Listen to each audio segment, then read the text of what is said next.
I imagine a lot of the people who are watching this, they hear those symptoms and it really resonates with them. Um, so how do you actually go about working through the process of grief so you can come out the other side and feel in some way more healed, if that's the right word? I think what really helps is having a structure that gives you insight and understanding to what you are going through and enables you to begin to kind of take a step back and look at it so that you can then step in and support yourself. The grief is universal, but it is also very uniquely personal. So when someone has access and insight to what is going on inside, they feel like they have more agency, they have more control.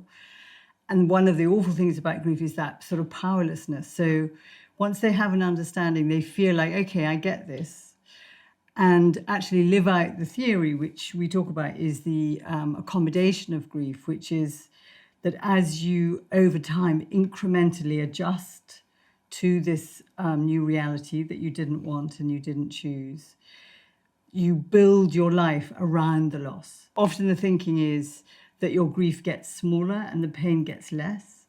But actually, as the Tonkin theory shows, when you're first bereaved, and maybe for months and months, it feels like all of you is grief. It's this big hole that is the person-shaped hole in your body.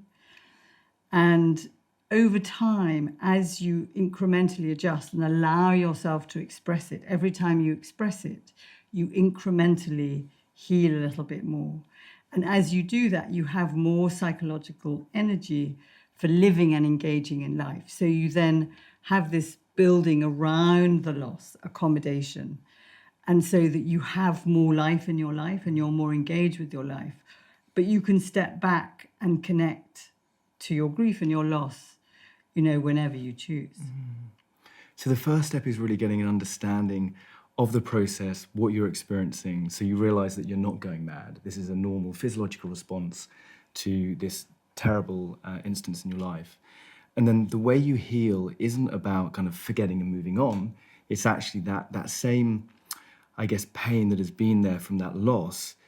Instead of kind of letting it go and it dissolving, you build I think you talk about your new normal around that and it grows. That's beautiful, it makes sense. And it's lovely the way you said it. And I think one of the things that we, because we have so much technology, we'd like to be able to kind of swipe and have control. Like, I'm going to switch to a different mood. I'm going to switch to feeling okay now. And actually, what we're showing in the GriefWorks app, and is everyone's experience, whatever their experience is that you can't will or control what you feel.